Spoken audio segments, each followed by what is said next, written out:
Local and live, covering Franklin and Washington counties, it's Let's Talk Tri-State with Tiny and Katie. Welcome to Friday's edition of Let's Talk Tri-State. We've made it to the weekend with Tiny and Katie, all powered by Home Right Windows and Doors. The right choice, voted to Best of the Tri-State in 2023. And we love 24, mind you.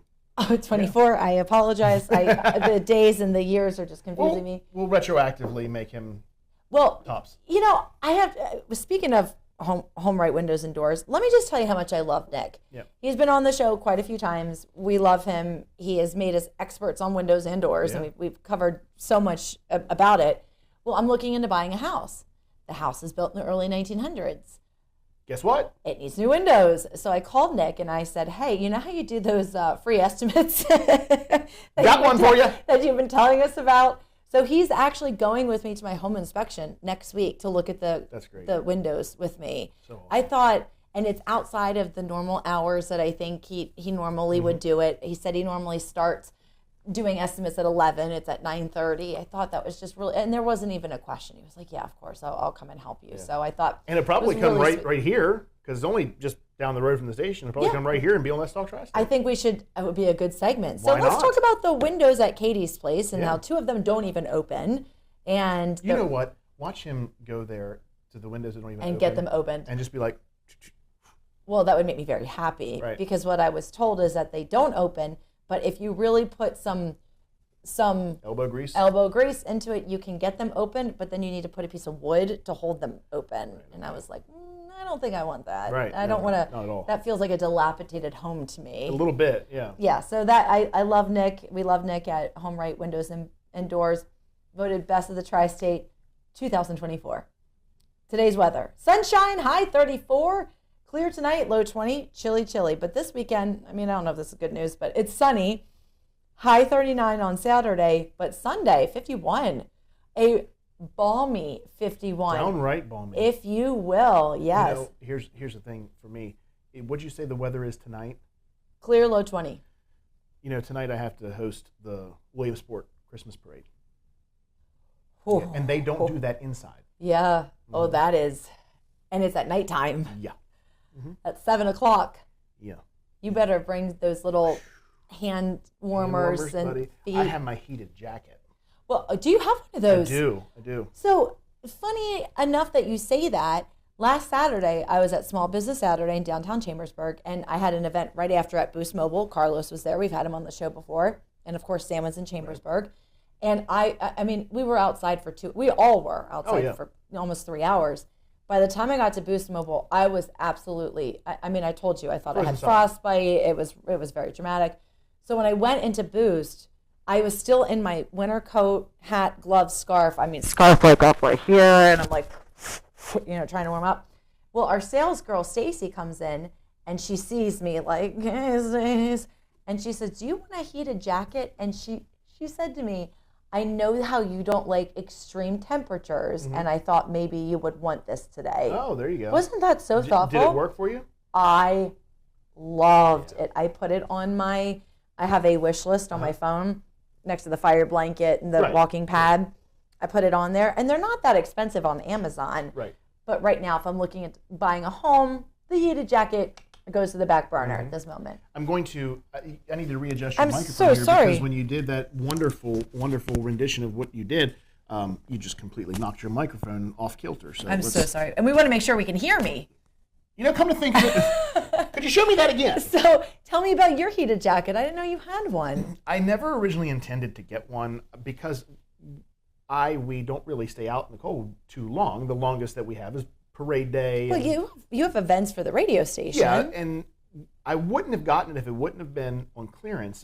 Quincy Hardware, which is a wonderful local hardware store, one of the few remaining hardware stores that are just they know your name when you go in there. Well, anyway, Mary was telling me that once a year they have a big yard sale and clearance on almost everything. Well, they had Milwaukee, which is a great brand name for heated jackets and tools in general. Not so much for beer. Well, maybe not. But she said that they had these on clearance, and she told me the prices, and it was on clearance for like $90, which they're regularly like $175, almost $200. So basically half price. And she said, they have men's your size. They said they have women's. I said, I would, please get that. Came with the battery, which apparently is a rarity, because even the batteries were a separate package, but they went ahead and put it in there. And then I said, honey, you need to get yourself one too. Yeah. So on parade day, later on in the afternoon, when I went to the one in Waynesboro, we both wore them, and unbelievable. Here's my only concern about getting a heated jacket. I feel like when I take it off, I'll never, how do I want to say this? It's going to provide so much comfort for me that I'm never going to want to take it off. And when I have to, it's going to make the cold seem even colder because I've been in a warm cocoon. Well, but why would you be taking it? So I'm assuming by that you think you'd be taking it off while you're in the cold? No, but even just coming into work, obviously I would have to take my jacket off. It would make sense to come in here. I can't do the show in a heated jacket. Well, it's freezing in here. I got you. So imagine coming in after wearing the heated jacket and the nice warm cocoon, taking it off, and then sitting in where it's 58 degrees right now in this room. Okay, I see what you're saying. It would just make the cold even worse. Make it more noticeable. Yes, and so I don't know if I want to treat myself to that luxury just yet. Plus, I can't afford it, but it is on my wish list because it is a game changer. I also saw that there are heated gloves. That's probably not those. new. That's probably something. Are there heated socks? Yes. That's something. My feet get cold more than anything. There's a thing at Walmart, if price is an issue for that, and I can't imagine me ever buying heated socks, but they have these socks at Walmart. They're not heated regularly, but they have some component in them that you put them in the microwave. And they store the heat. Okay. Obviously, you put them on, and they stay warm for 2 or 3 hours. I thought that was a nifty idea. Did you get me my Christmas present yet?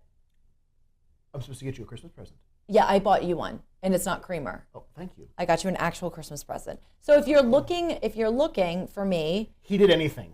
heated socks would be great, and then if you could build me a bathroom, just a few things, just small items. Knock a wall out. That's right. Replace a tub, move the toilet, flooring, ceiling, lights, vanity, mirror, paint. Just the small things. Yeah, right. Well, just the basics. And the socks. The socks, yes. Don't forget the socks. We are. Boy, this whole thing sucks. Wait till you heal about it. No, about all that. No, that didn't really work. Today is I'm really feeling the heat. Today is Mitten Tree Day. Don't really know the details of the have you ever heard of this? Where you put little mittens in a tree, red primarily. It's a book. It's a children's book. No, I haven't. There's a belief that school teachers formed this during Christmas time years ago. The idea of Mitten Tree Day is said to have emerged as a fun class activity, which they named after the book called A Mitten Tree.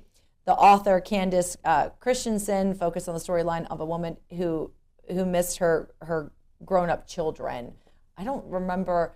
I think the one I read, it was about red mittens, and they were in a tree, but I felt like animals kept going into the mittens, and it was about animals finding home in the mittens. But anyway. I'm a mitten. I've never read that or heard of it. I got to hand it to you. I was going to say, come on, give me a hand. That was a good one. A few facts about mittens, in case you were very curious. I was wondering. Were you? Yeah. In the 1800s, they were called healing hands by American colonists. Americans' first female. Mittens is a lot better. I think so as well. What's on your wish list? Oh, I'd love some of those hailing hands. Just doesn't have the same ring to it right now. Oh, look, it's a picture of cats in hailing hands. Okay, all right. I mean, think about how many cats are named Mittens. Come here, hailing hands. Oh, you named your cat Hailing Hands. Why? Well, she has white on her paws. We have socks and healing hands. And Hailing Hands. We never get them confused. We got boots, socks, and Hailing Hands. Old Muffin sitting over there in the corner. She never gets confused. Hailing Hands. Wow. Love to know where that comes from. If you ever were wondering about the most popular mitten pattern.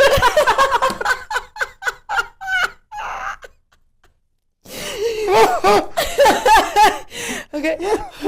The most popular mitten pattern is a star or a rose pattern. That's the most loved mitten.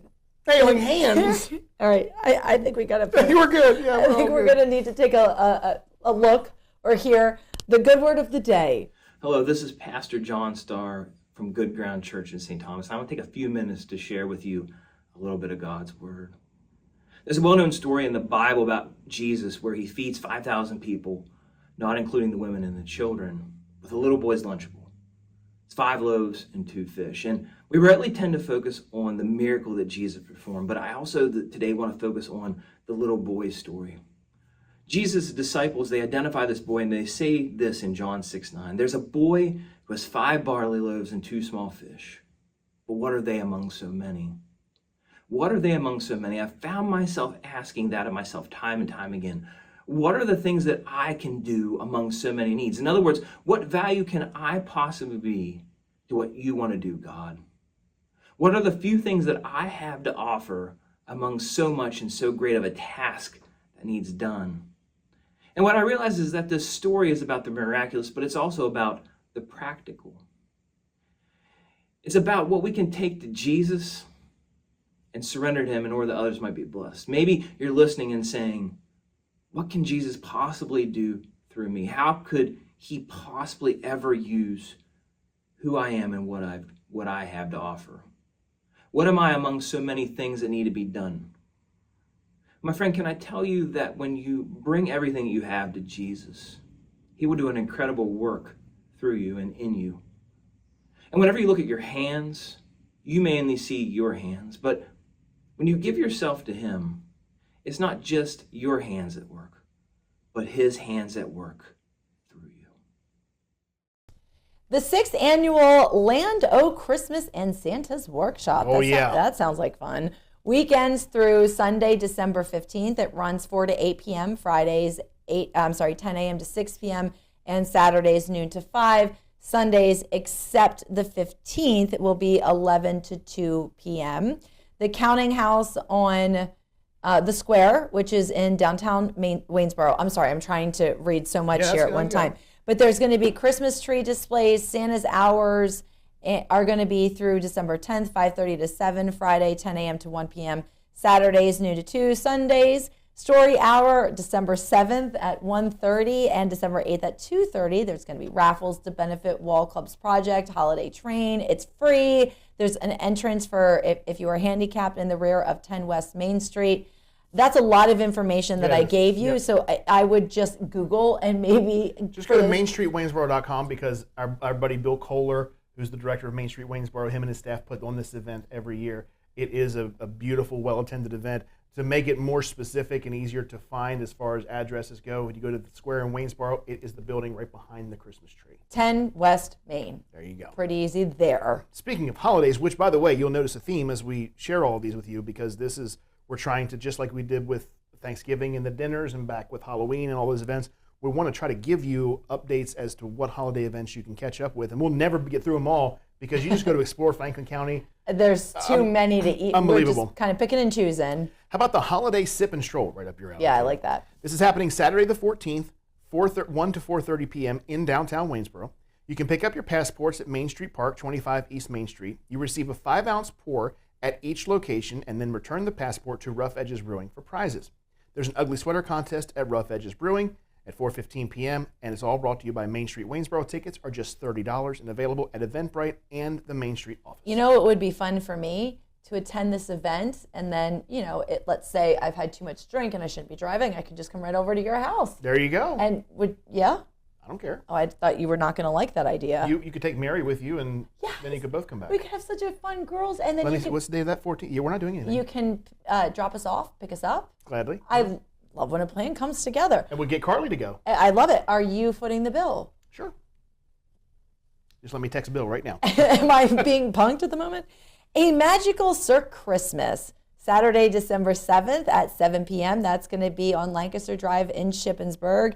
There's a circus performers and specialized acts and Christmas music. The tickets will range from $49 to $79. If you want to get more information, you can get that online at thelorecenter.com because it is at the Lore Center, or 717-477-SHOW. And imagine, I did go on the Lore Center website, which, by the way, is a beautiful facility if you've never been. It is a wonderful place. But it's Cirque du Soleil meets Christmas, which I think is real. I've never seen Cirque du Soleil. Would like to. And then you have Christmas mixed in with it. That's right up my alley. I think you can mix anything with Christmas and just make Yeah. it so incredibly magical and amazing. I But Cirque du agree. Soleil would be fun. Yeah. I do encourage you at some point to take Reagan to see it. Okay. I think she would really, really love it. There's a lot of moving parts. There's a lot to look at. There's a lot of talent. I think all of you would enjoy it. But I remember as a kid being just fascinated, absolutely sure. fascinated by it. How about this? This is something I definitely want to go to. This can be a big weekend made out of it. The next day. Which next day? Well, I was saying about mine. I kind of jumping the gun here, okay, Katie. okay. But if you'll bear with me, the next day on the 15th is the Martins Mill Bridge Winter Wonderland here in Greencastle. Yes. I so want to go to this. 4:30 to 7:30 at the Martins Mill Bridge. You enter via West Weaver Road in Greencastle. It's a drive-through, 175-year-old covered bridge decorated for the holiday season. Music, hot cocoa, cookies, Santa and Mrs. Claus, and photos available for purchase. Hosted by Antrim Township. We are so thankful to have events like that in our area, and I really cannot wait to go to that. And this, if I'm correct, that's the only day for it. Yeah, it's the one day, and that's it. Yeah, And that's a Sunday evening, 4 to 7. Sunday 4 to 7. It's a Martins Mill Bridge Winter Wonderland, and we've got more Winter Wonderland coming your way on Let's Talk Tri-State in just a couple minutes.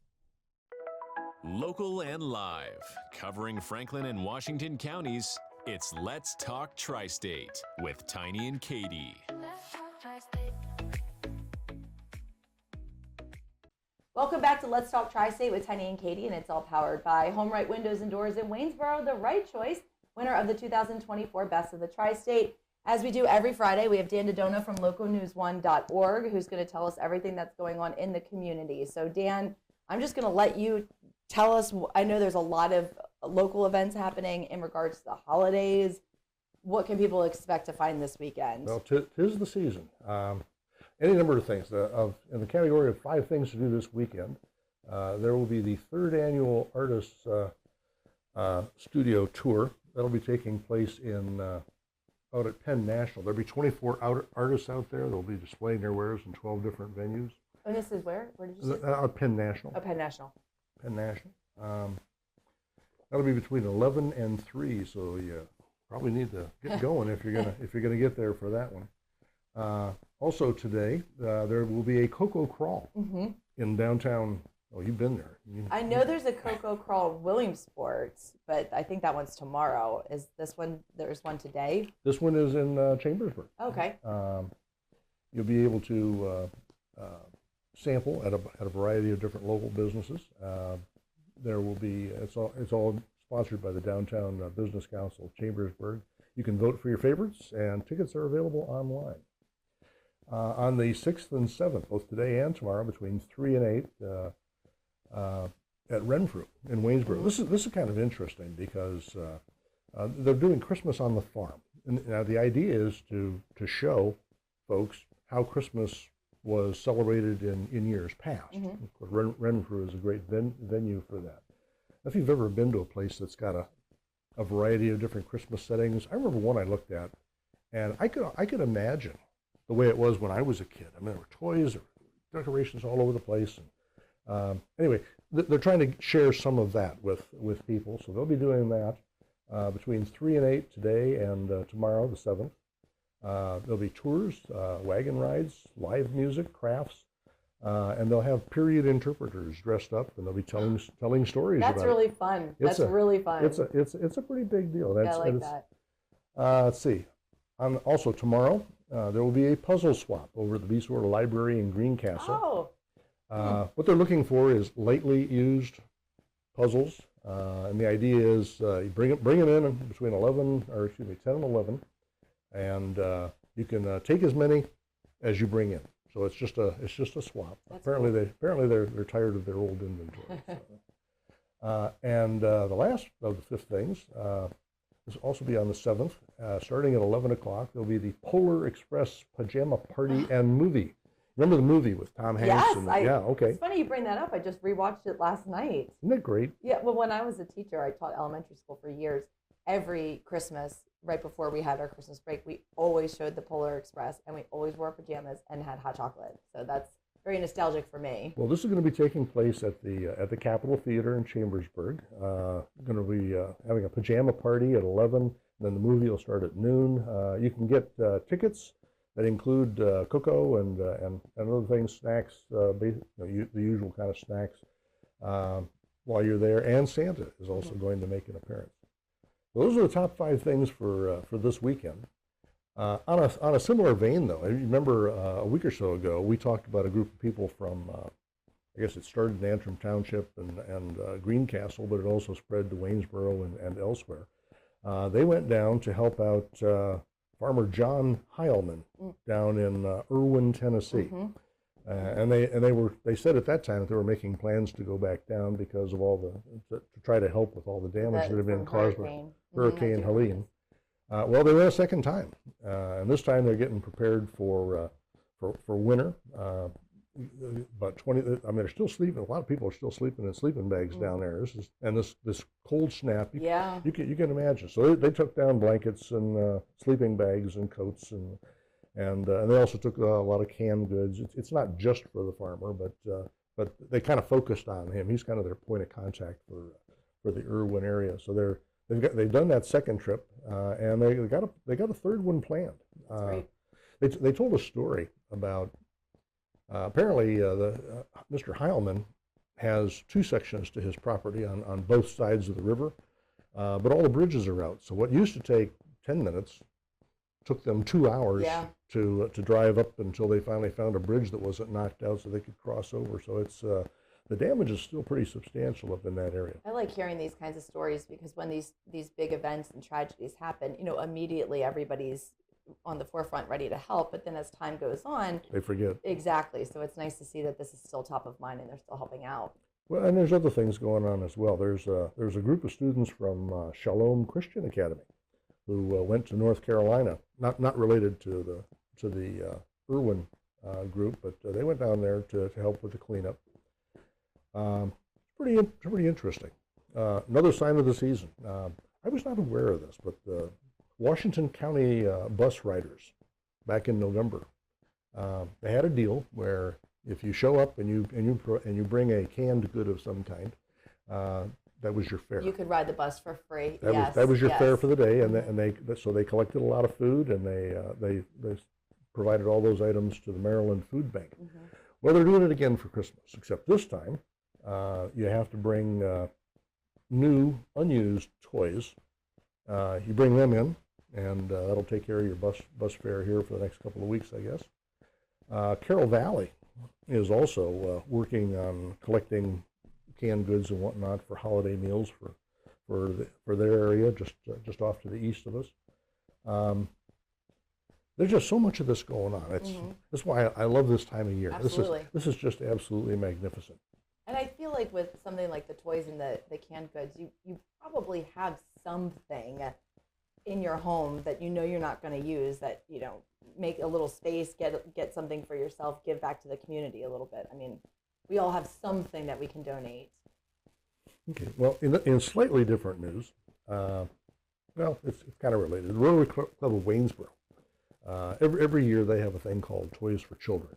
So they put together a big budget and they work with Waynesboro Community and Human Services and some other agencies around to find out excuse me, which families need a little help for the holidays. So last weekend, a group of Rotarians and non-Rotarians got together at Walmart early in the morning on Sunday and went through shopping for 109 families. Not sure exactly how many kids that turns into, but so they bought a lot of toys. And it wasn't just one per kid; it was like 2 or 3 per kid. So pretty nice. So they did that. There's 2 other phases to this that they do. In the coming weeks, they'll be they take all that stuff and they take it down to Hurley Auctions just up the road here. At Hurley Auctions, they have a group of high school students plus Rotarians and anybody else who wants to help out. They come in and they do all the wrapping, and then they put them all in big, Christmassy looking garbage bags. Sure. Big sacks. Big sacks. Big sacks. Get them all together and organized and numbered. And then a week or so before Christmas, they have distribution, where they'll have a whole bunch of people. People will show up to say, "I'm so and so," and back ho, dragging Yeah. stuff out there. It really is a lot of fun. And it's good to help folks that legitimately need it. There's this time of year, you just really need to take care of folks Everybody deserves a Christmas. Everybody does. like that. Let's see. I'll give you one more. Job shadowing. I was not aware of this, but over at Letterkenny Army Depot, they started a job shadowing program. What they do is they show students what's available. This is something that they do in some of the local high schools as well, with the idea being that they're kids. They haven't been around the planet much. They haven't seen a lot, and they're not dumb. They just don't have experience. So if you mention different kinds of occupations, they don't really, maybe some really smart ones can connect the dots, but most of them really don't know where individual jobs fit and what kind of promotion and development opportunities there are. So, I mean, that's something I still struggle with when people tell me their jobs. Thinking, wait, what is? oh, me too. When I retired from the Air Force, I went from 28 years of being told, "Hey, you go do this." I said, "Okay, got that." Holy cow! I had to wake up every morning and figure out what to wear. It wasn't a uniform. It was startling. So, at any rate, so there's this job shadowing, and what they do is they'll take high school students and they'll show them all the different kinds of jobs that they have out at Letterkenny, which is really that's a big operation. Absolutely. That's a huge operation out there. Let's see. One other Christmassy thing: the Waynesboro Future Business Leaders of America are collecting things for the homeless through the 9th of December. It's in honor of Homeless Awareness Month. And if anybody has things that they would like to contribute to that, they can drop that off at 25 South Potomac Street. They have bins out there. I was not aware there was a homeless awareness month. Neither was I. There was one somebody mentioned to me recently. Well, today is such a. Well, no, you mentioned it. I did. You did. That it was homeless. National, that it was National something day. National Pun Day. Yes. Yes. And then we tried to outdo each other. That was embarrassing. Well, anyway. That's what I do on the daily. But it was fun. For our sports coverage and local news, we're kind of in between seasons right now. So there's an interesting feature in College Corner where we're tracking down where are they now. High school students that did particularly well, and they've moved up into colleges, large and small, in a variety of sports: football, soccer, you name it, field hockey. So they did that for Waynesboro, and in the coming weeks they want to do the same thing for Greencastle and Hagerstown and Chambersburg and Fairfield. And it's kind of interesting because there's this one young lady that. Apparently, she is a goal-scoring phenom. Scored more than one goal a game, had multiple games with multiple goals. Either she's really good or there's not much competition. But it sounds like, as hard as it is, even in modest level soccer, as hard as it is to score goals, if you can do that at any level, absolutely, that's pretty remarkable. Sure. Now, Dan, with the last minute that we have left, what would be something else that you'd want to hit and tell us about? I'd just like to say that what an amazing year. Yes. Santa has a happy, sad meter, which must be very confused because the needle hasn't moved much. But before the election, you had an awful lot of people run around with smiles on their faces, and about half of the country didn't. Immediately after the election, those two groups swapped. Mm-hmm. The interesting thing about that, there was all this rhetoric about, oh my, terrible things are going to happen from both sides. And the most amazing thing that happened was the earth kept turning. Mm-hmm. We still have families and friends. Mm-hmm. We're going into the best season of the year. That needle didn't move an inch, in spite of the fact that all those people changed from smiles to frowns and vice versa. But this time of year, it's probably a better idea, rather than focusing on the end of the world as we know it. Get in close. Yeah. Focus on the people that are close to you. The world's going to take care of itself. Mm-hmm. Just do your best. Yeah. Focus on the joy and all the Christmas, blessings. everybody. Absolutely. We'll be right back on Let's Talk Tri-State. If you'd like to be featured on an upcoming episode of Let's Talk Tri-State, call 717-597-9200 or email letstalk at 921thegoat.com. Let's continue with those holiday events. Oh, yes, can't wait. Advent and Christmas music pipe organ recital is going to be coming up on Sunday the 15th. We were just talking about events on the 15th, and this is at 3 p.m., so this is before the driving of the bridge. So hit this and then go to the Martins Mill Bridge. Perfect. It's at the St. Paul United Methodist Church. That is on Norland Avenue in Chambersburg. It's presented by the Chambersburg chapter of the American Guild of Organists. Okay. Sorry, did I say that word? You're right on. Organists. That's a tough one for me. And it's free, and donations are definitely being accepted. St. Paul's every year does something so special from a performance standpoint. I remember years ago, they did a singing Christmas tree, and if you've never seen a singing Christmas tree, it is absolutely phenomenal. The play. Well, no, is it a play?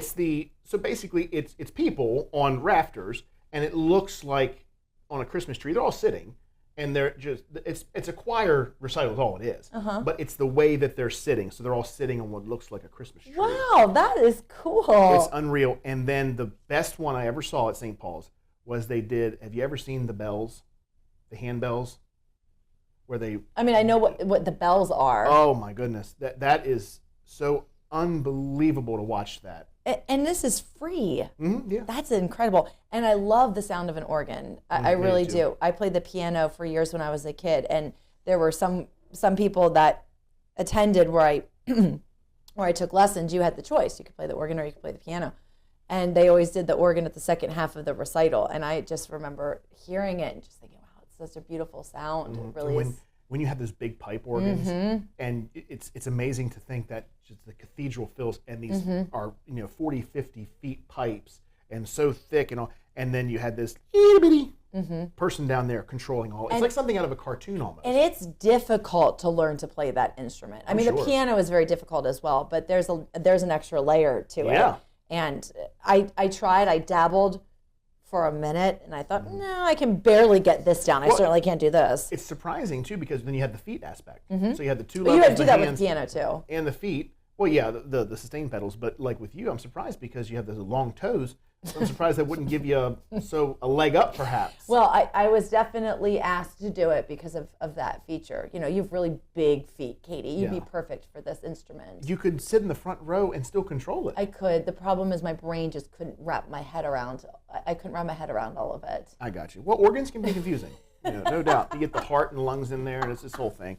And then there's that trail that you go on, and someone dies of dysentery, and it's this whole. And then you go to the state. What are you gonna do? There's so many ways you can that spin would be that. that organ, the organ trail, the dysentery. For those I of you who don't know, we had a conversation off air where Katie, we like to read over these things and kind of do a bit of a take before, and we were talking about organ, and she goes, organ?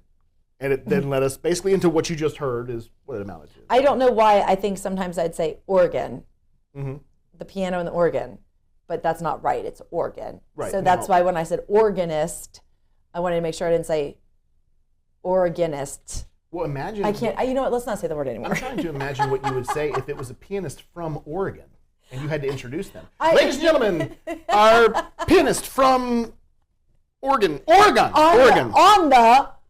On the Oregon Trail.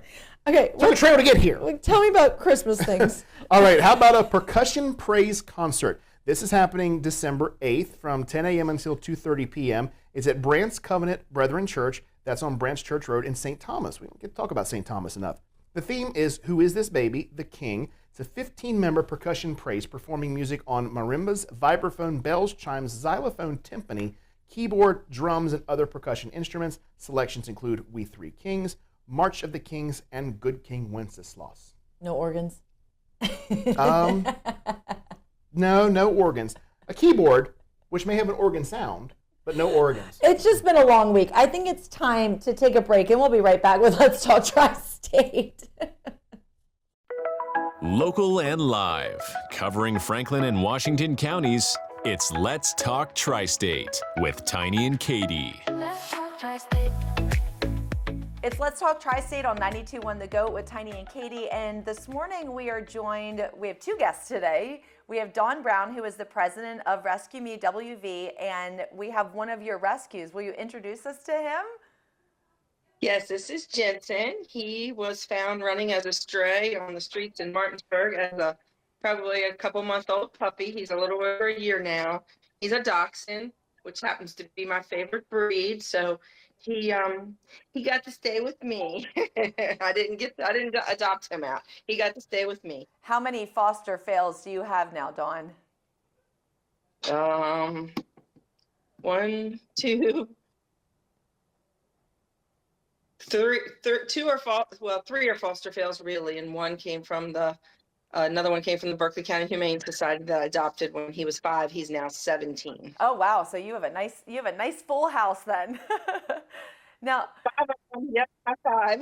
you're the expert of Rescue Me WV. So walk us through the goal and how this all came to be.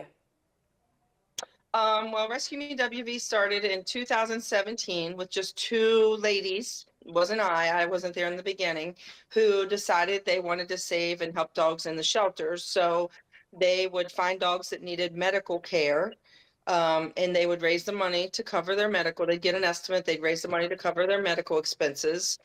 And then they would get the dog to get all the medical done, and they would line up a rescue to take the dog once it was fully finished getting all of its medical.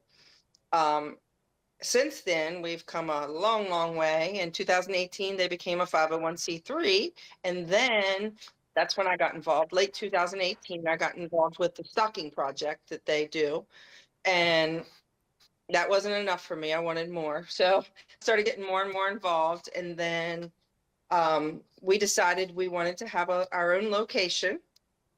And we wanted to become a foster to adopt program ourselves that we could place the dogs. So we started that in 2020.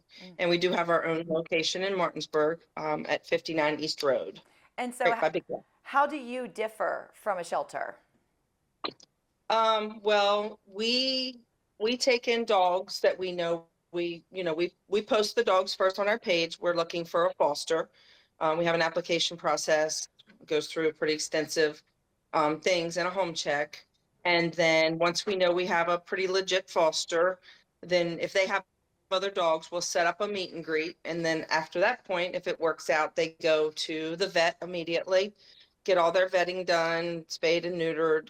And then they go into the foster home is mostly how it usually works. Okay. And then the foster has the first right to adopt. And you advocate for shelters in the surrounding areas of West Virginia, or are you in other states as well? Mostly Berkeley County, Morgan County, and Jefferson County are the shelters and the humane societies that we work with. We do work with Washington County Humane Society a little bit here and there. I feel like most of our people are, our supporters are in this local area. So I always take care of our local area first. And then if they don't need help, then I can go outside the area to, help somebody, a little bit further out. Like we try to help Washington County. We've pulled a couple of dogs from them if they need us. So it's just, like I said, my area comes first. And then if I have extra, then we can go outside a little bit, but we don't go far. I mean, just the Eastern Panhandle mostly. How many dogs do you have currently that are looking for fosters? Well, all the dogs that we have currently are in foster homes. Oh, okay. But we don't take them until we have a foster form. Sometimes it doesn't work.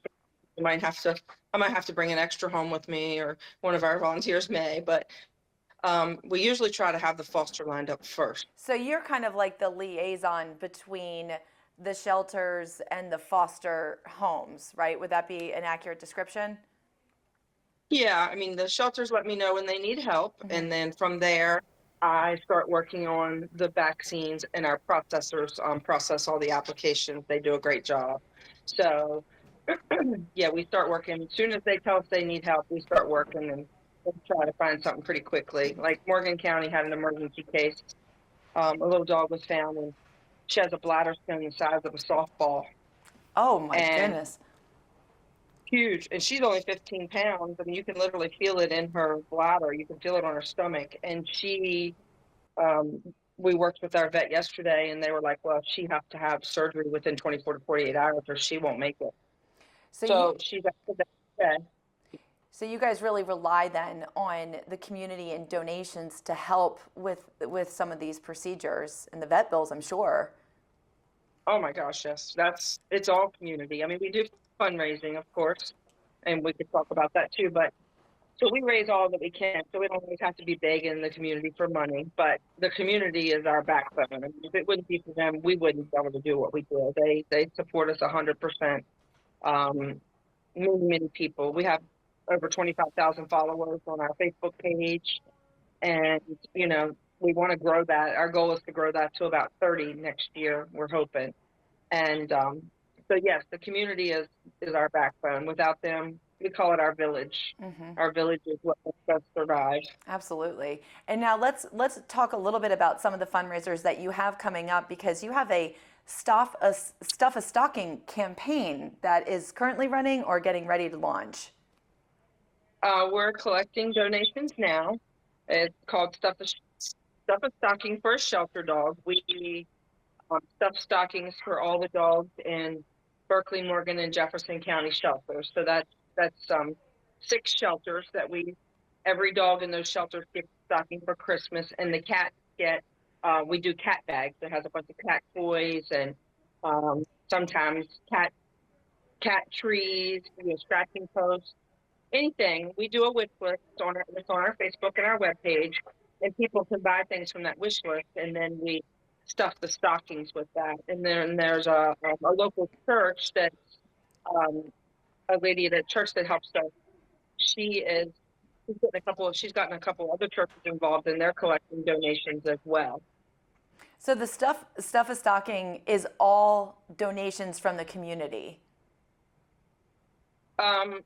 Primarily, yes. If we don't have enough, we will have to go out and buy them, because we make sure that they all have, a full stocking of everything from pig's ears to toys to treats, balls. Everybody gets tennis balls. We try to everything is pretty much the same thing with a variety.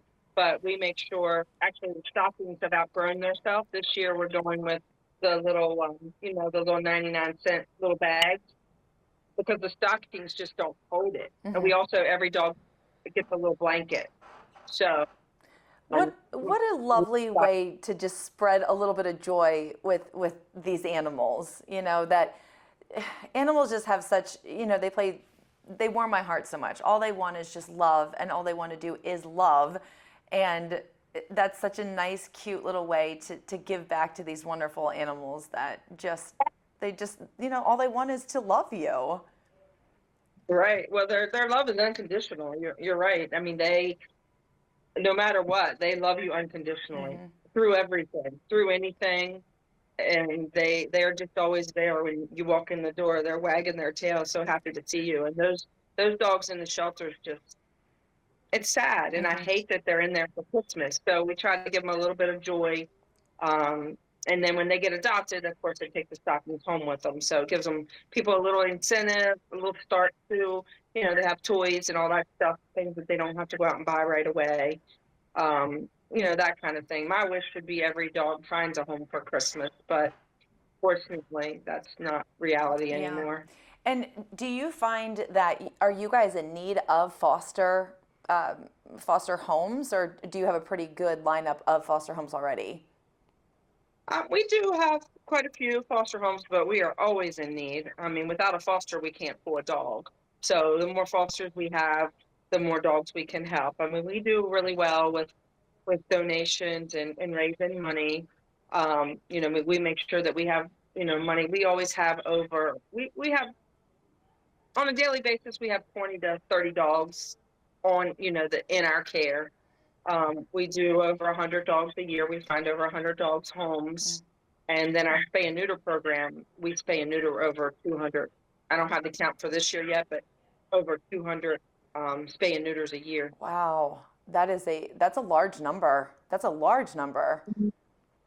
And there's a lot of unwanted puppies out there that end up in the shelters anyway. So.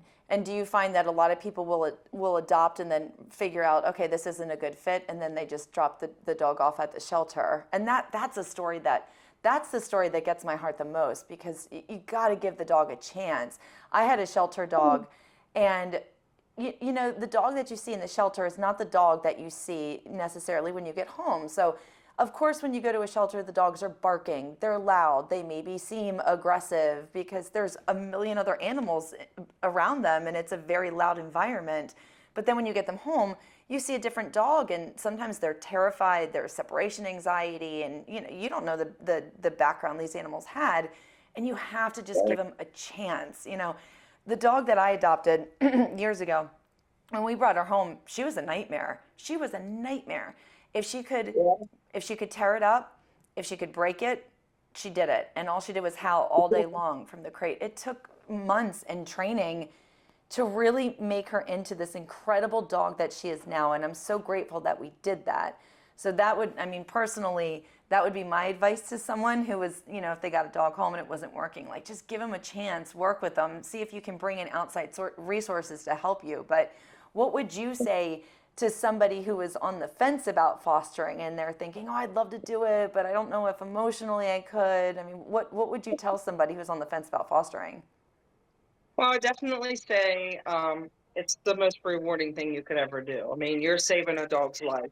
I mean, our motto is kind of, you know, we save one dog at a time. I mean, that's just what we do. And um, it's just such a rewarding thing to know that you're saving that dog's life from a fate that can be, you know, unfortunately, euthanization, because the shelters are overcrowded and overfull right now.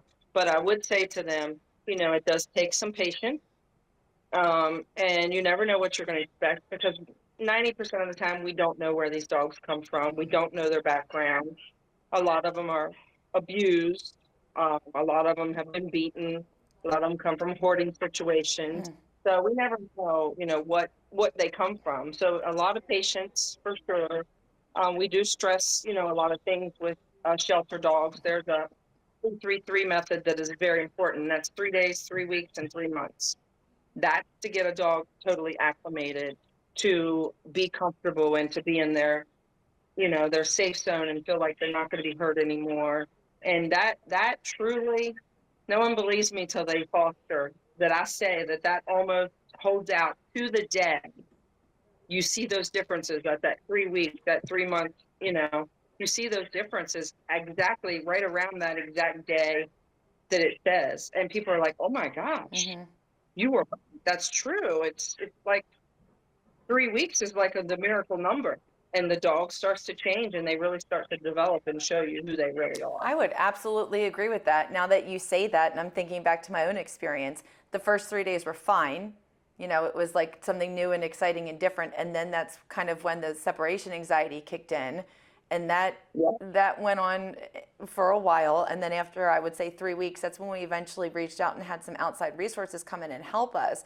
And then it was about 3 or 4 months later, totally different animal, completely different animal. Now, sometimes they'll still have separation anxiety. Sometimes that separation anxiety can last forever, but usually it can resolve itself once they start to feel comfortable. And let's be honest, us as people, we have that. You know, we have separation anxiety or different kind of anxieties that never go away, no matter how much, you know, how much time goes by. They take meds for that. They can take meds just like we can. So, you know, there's to help with that and to, you know, get them to feel comfortable, because, you know, it's some of them just comes from horrible situations that it's not their fault. And it's really not their fault. They're so innocent. And, you know, dogs can be so resilient too. And I know we talked a little bit about the stuff of stocking, but you have another event coming up next Saturday, the Photos with Santa. Yes, that's a yearly event. This is probably year 4 or 5 that we've done that. Erica Donnell Photography comes out and shoots the photos. We do them at our building. You can bring 1 pet or 10 pets or how many ever you have. It's a donation of $15 to get your photo taken. And Erica usually has the photos to the people within about a week. So they have their photos, comes right to their email, and they can make up their Christmas cards or whatever. But it's a fun event because we get to see so many dogs that day. Can you bring, I don't have a dog, I have a cat. Can you bring cats to that event, or is that solely for dogs? We've had pigs, we've had ducks, we've had ferrets, you know, it's anything. It's not just dogs. It can be, we've had plenty of cats. So yes, it can be whatever you want to bring. And certainly welcome. And an easy donation of $15. You get a nice professional photo. And tell me about where do we find your facility? We are at 59 East Road in Martinsburg. We are located right behind the dollar store and right by Big Lots. Very easy to find. Okay. Right off exit 16 if they're coming from out of town. And then the next day you have a quarter auction. Could you walk us through that a little bit? Yeah, we have the Sunday, doors open at 11. Event starts at 1 at the Martinsburg Moose. It's a quarter auction, and if people don't understand a quarter auction, we have an explanation on our page and on the event of how it works. So basically, we have two ladies who have been working on donations for that event, Larissa and Missy, and they have done the most phenomenal job ever. I used to do the donation collecting 90% of it, and it was such a relief to find some people that did it this year, and I didn't have to worry about anything. They have the most amazing prizes. I mean, beautiful baskets from everywhere, from the liquor stores to the pet stores. The Washington Nationals gave us tickets. Wow. We have tickets to, snow tubing. I mean, some of the prizes, which they can see on the event on our pages, are just amazing. And you can, once they understand a quarter auction, you can win a basket for a quarter, or you can win a basket for 4 quarters. Different baskets are a different amount of quarters. Usually, I don't think any basket's more than 4 quarters. So Wow. some baskets you can win for a quarter, some you could win for $1, 4 quarters. And then it involves a paddle with a number, and if your number's drawn, you're the winner. And it's just, and we'll have raffles too. We have some very, very nice raffles. And your website Yeah, is rescuemewv.org. Do you need to purchase a ticket prior to the auction, or can you just show up and participate? We'll have tickets at the door, and food will be available to buy there at the Moose. But yes, we sell tickets on the event. We also have tickets at the building, and we have tickets at the Martinsburg Moose that they can purchase. But they'll be able to purchase. I mean, the room holds 400 people. We're hoping for at least 200. I know people are busy. It was just kind of a last minute thought, and we've thrown it together like it's going to be an amazing event. I mean, if you can win prizes that you can give for gifts for Christmas that are going to be amazing. And it's on a Sunday. That is what gets me about it, is that so many of these wonderful events, they're great in December, but they're all on Saturday. I love that this is on a Sunday. And I've never heard of a quarter. I've never heard of this before. But I love the prizes that you mentioned. It sounds like it's a lot of fun. And, anytime there's food, and I'm assuming there's drink available, and it just seems like a really fun day to support a great cause. And also, like you said, possibly get some Christmas presents for someone or yourself that day. Yep. And like I said, they can go to our page and see the baskets. They are amazing. And, I mean, it's not all baskets. There's other things too, but, they can win. I mean, you name it, it's in the auction. It's some really, from Grinch stuff to one of the big dogs that lights up for outside your porch or your yard for Christmas. I mean, it's just, I've been amazed at what they've collected, and they have just went above and beyond. That's great. The things that they did. That's amazing. Now, with the last few minutes that we have here, Dawn, are there any dogs that you currently want to spotlight or talk about that are looking for their forever home? There's a few dogs that we've had for a while that are probably two of the most important that we're looking for would be a dog named Wishbone that we have. Wishbone is a senior Chihuahua. Wishbone needs to be an only dog. He likes to be the big guy in the house. He thinks he's bigger than German Shepherd. That's a common. Isn't that common for Chihuahuas? Yeah. They think they're the boss, no matter if they're pounds or 10 pounds. They think they're 100. And then the other one was a min pin named Prince. He's an older dog as well, but we're just shocked that we have not gotten one application on him. It's just, sometimes you just never know. I mean, it is hard to find dogs homes right now. All the shelters are overfull, and people are surrendering their dogs like water. Vet bills are high. People can't afford them. I mean, there is good reasons to surrender a dog if you can't pay for it. You don't have much of a choice. But so those are our two dogs that we are most looking for homes Okay. for. We have another dog that recently just came in. His name is Rip. And I know everybody's a little controversial of that name. They don't like it, but they don't watch Yellowstone, I guess, because Yeah, I named him. I've never even seen Yellowstone, and that's exactly what I thought of. That's what he's named after, and he's a great dog as well. He's 2 years old. He's a hound mix, and so those are the 3 dogs we're trying to find homes for Okay. Christmas, permanent homes. Yeah. They're in foster, so they're not in the shelter, but we're just trying to find them permanent.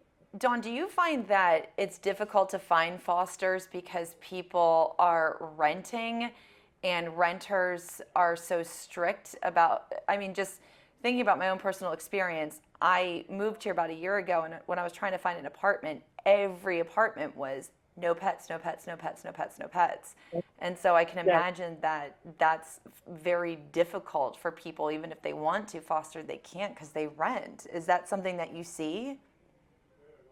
We do. I mean, everybody who applies seems to know ahead of time that they're allowed to have dogs. They do. If they're renting, they do have to get a letter from their landlord for us. The biggest problem with that is the renting. I mean, they're pretty good about letting them have, they don't apply if they know they can't have a dog. Mhm. So we don't deal with that so much. But the other part is what's the word? The wrong view that people have about pit bulls. Oh, You yeah. know, a lot of bulls and, Rottweilers and certain dogs like that. And, not all of those dogs are bad dogs. They are only what people have made them. I They don't completely grow agree. up being a mean dog. That's not how it works. Mhm. So that's the big thing that we find is it's hard to find large dog fosters. I can imagine. So The we dog need more fosters. the dog that I adopted was like 75% pit bull, and she is the sweetest thing. I mean, there's not a mean bone in that dog's body. And I've seen that with a lot of pit bulls. They're great, great dogs. It's just, it's the environment in which they grow up. You know, I've seen Chihuahuas that are meaner than a pit bull is, or a Rottweiler. Well, I've been bit by a few dogs in the rescue business, and none has ever been a pit bull. Yeah. There's been, a few different ones that I've escaped bites from, but I've never been afraid of a pit bull. That's not a dog that I'm afraid of at Yeah. all. A Chihuahua, I'm more afraid of a Chihuahua than a pit bull. Same. And a Jack Russell, they scare me too sometimes. But they can be so mouthy. Well, Dawn, listen, I hope that we're able to help in some way to make these events successful so that every dog has a stocking on Christmas and hopefully a home. And I know the quarter event is something that really sparked my interest as well. So hopefully we'll be able to see you that Sunday. The website is rescuemewv.org. And we've been speaking with Dawn Brown, who is the president. And thank you so much for being here with us today on Let's Talk Tri-State. And hopefully we can have you on again soon with more dogs and more pets to showcase. Yes. Thank you, Katie, so much for having us on. We greatly appreciate it. Without people like you, we wouldn't be able to do what we do. So we very much appreciate you. Okay. Well, Merry Christmas, Happy Thanksgiving, and we'll talk soon, okay? All right. Have a great day. Thanks, Dawn. Bye-bye.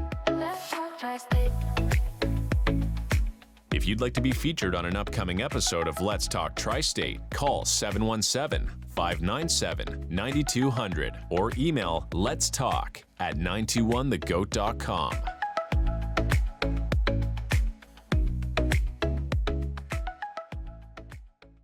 The 6th annual Land O Christmas and Santa's Workshop. Oh, yeah. That sounds like fun. Weekends through Sunday, December 15th. It runs 4 to 8 p.m. Fridays 10 a.m. to 6 p.m. and Saturdays noon to 5. Sundays, except the 15th, it will be 11 to 2 p.m.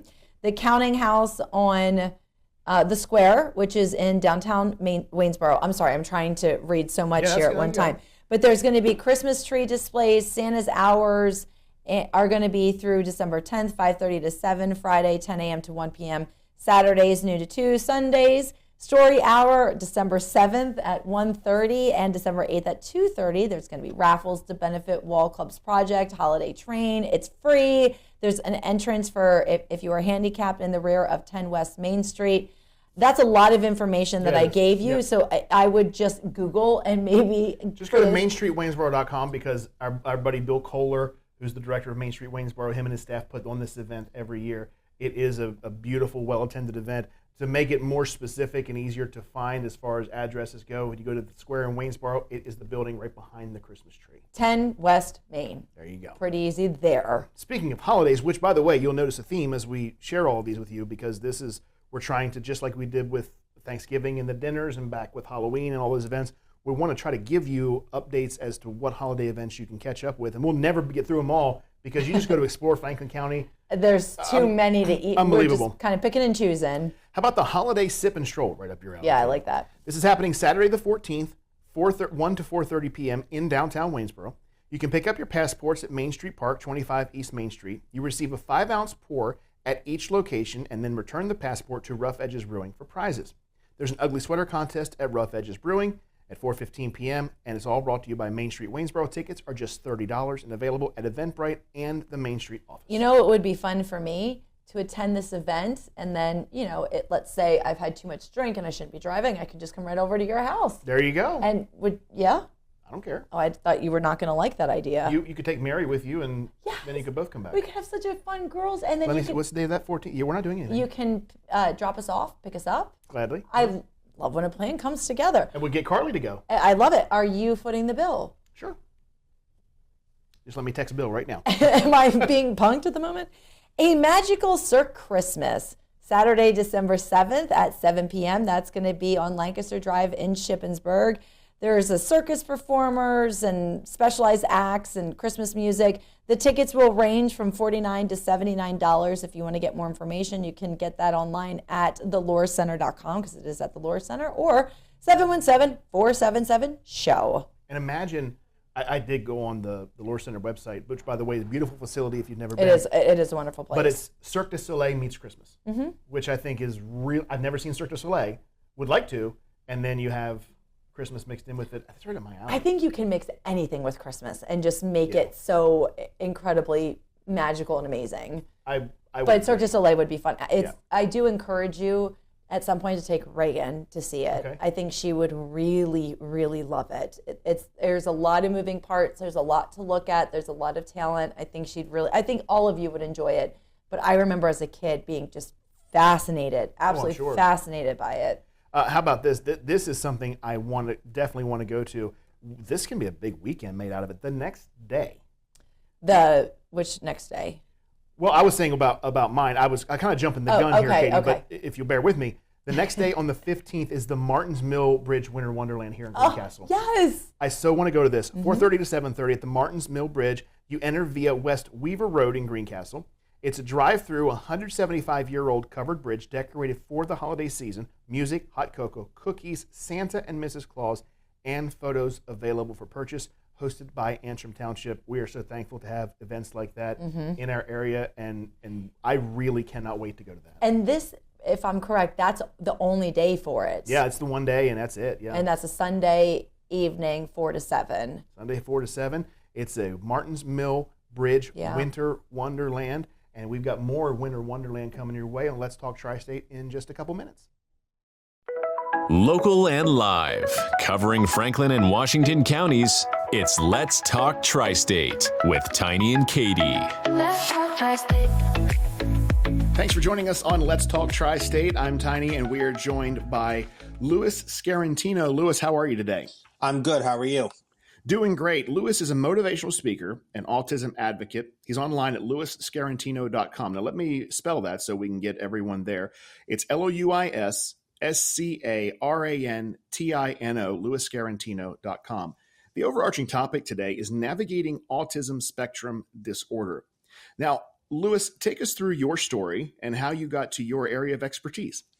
Well, I grew up on the autism spectrum, and I had many different struggles, from nonverbal to school struggles, and I struggled in college as well, but I overcame all that by graduating college cum laude, and I followed my dream of meeting Shania Twain on stage back in 2013, and I worked many jobs, and I traveled the world on speaking on the spectrum, and I overcame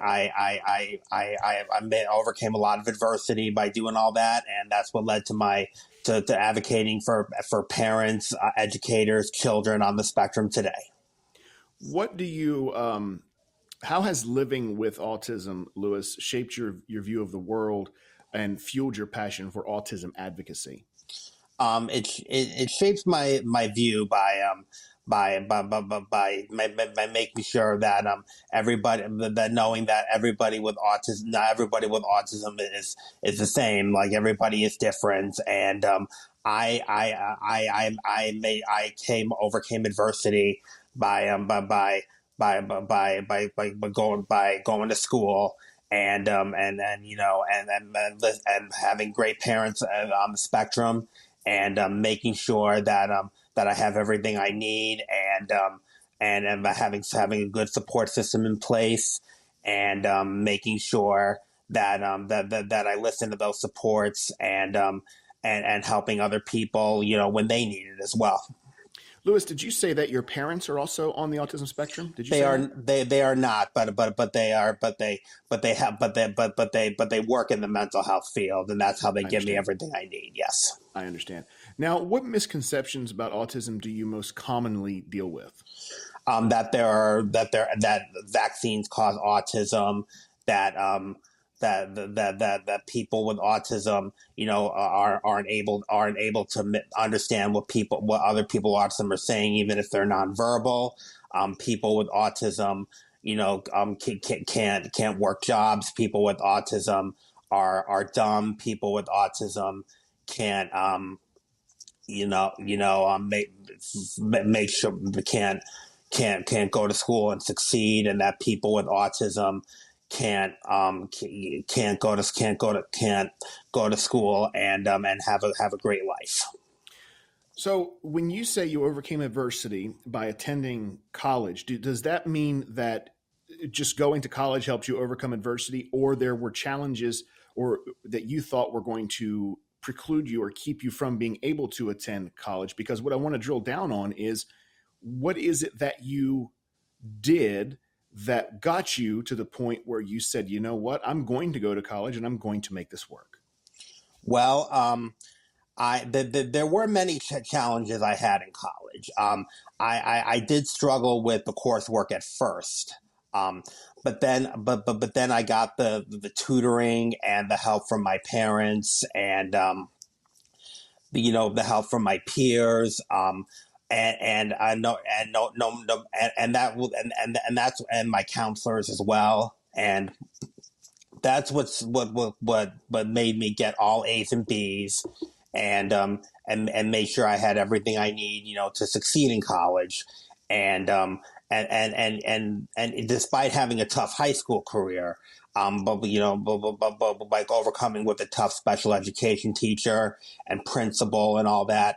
That taught me I was going to really succeed in college, and by listening to everybody, whether it was my peers, my staff, my parents, and I was going to have all the keys in place to make sure college worked.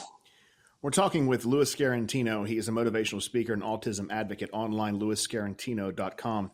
Louis travels all over, and we're so glad that he's carved out some time to join us today on Let's Talk Tri-State. Louis, if I may ask you, because autism is, and I am not well-versed, which is obviously why we would have someone such as yourself and anyone. So if I needed, for instance, if we had a segment about plumbing, I'm not a plumber, so we would have someone who's a plumber come in and they could explain that. But so when it comes to autism, we always hear autism spectrum, meaning that it runs the gamut of many different things. Where on the spectrum did you fall? So talking to someone like me who may not know, I've heard of, Asperger's and Down syndrome, things of that nature. But where are you on that? What are your challenges based on your autism diagnosis, or where you're on the spectrum? I would say Asperger's syndrome. Although my doctors don't really diagnose me with that, but that's where I would say I'm at on the spectrum. The challenges I face are like cleaning my apartment, cooking sometimes, sometimes with other behavior problems, struggling with my weight and struggling to communicate with peers. But like I said, I could talk very well as I'm talking to you right now. I could drive a car. I could go to work. I could, if I wanted to go back to college, I would succeed in college. Those were some of the challenges and successes I've had on the having Asperger's syndrome.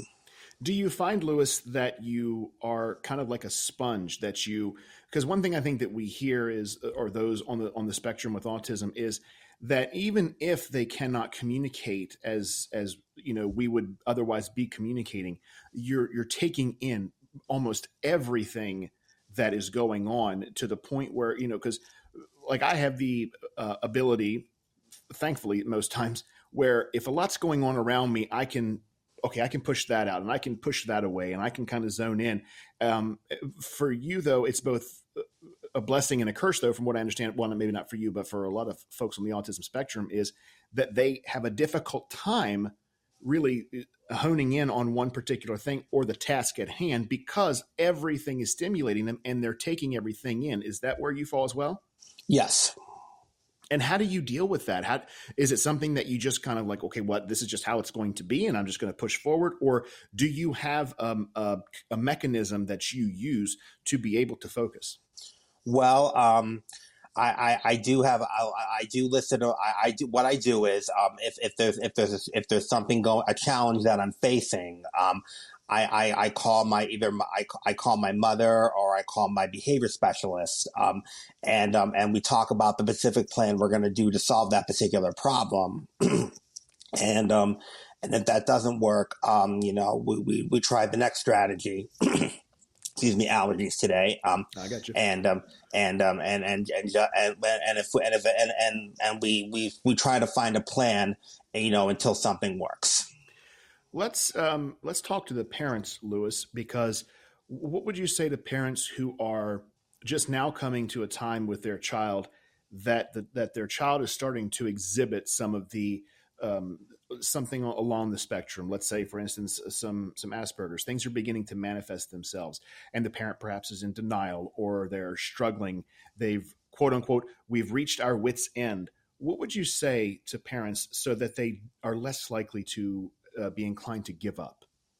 Well, I would say if they are in denial, I would recommend still getting their child a diagnosis right away, because early intervention is key to the child succeeding on the autism spectrum. Because once early intervention takes place, it's more likely for a child to succeed when they get older, like myself. And no matter what challenges their child faces, like my mom didn't give up on me, I would recommend their child don't give up on them, because make sure they stay motivated, stay focused, get them all the help, the support they needed, like I got all the help and support that I needed, because all that's going to be key to making sure their child succeeds. We're talking with Louis Garantino, online louisgarantino.com, motivational speaker, autism advocate. Louis, in the final few moments that we have here, you've traveled all over, and you still are traveling all over, and you're advocating on behalf of anyone on the autism spectrum. What would you say is the most rewarding part of all of your travels, all of your advocating, all of your motivational speaking when it comes to the autism spectrum? Well, like you said, that I get to travel and see many different places, and inspire people all around the United States and the globe. It gets me. It's a privilege that I get to do this, because because like my father, I love to drive. I love to travel. And I love inspiring people. I love telling my story, and just that itself is just a privilege in itself. I don't know if there's really anything to add to that. But if I start, but I'm not a full-time advocate yet.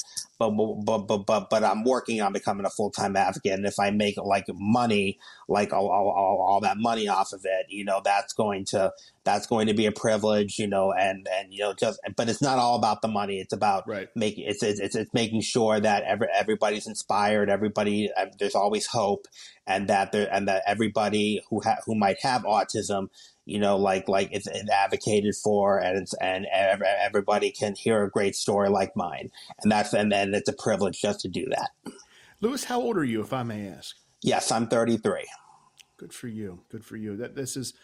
And did you? So when you went to college, was it the typical timeline? You graduated high school at 17, 18, and then went right to college, or was it something that happened a bit later in life? No. I graduated high school at 17. I was younger than all the kids in my class. Most of the kids were 18, but they went in my class. And then I went to college right after that. Very good. Very good. Well, Louis, thank you so much for joining us on Let's Talk Tri-State. Please keep us updated with everything that you're doing. And if you would like to get updated with everything Louis is doing, you can find him online at louisscarantino.com. I'm going to spell that one more time. It's LouisScarantino.com. Louis is a motivational speaker, autism advocate. And Louis, I hope and pray that you continue with much success. And I hope before long you are speaking to stadiums full of people and sharing your story with them, because you're just a ray of sunshine, my friend, and I wish you all the best. It was an honor to be here. Thanks for having me. If you'd like to be featured on an upcoming episode of Let's Talk Tri-State, call 717-597-9200 or email letstalk@921thegoat.com.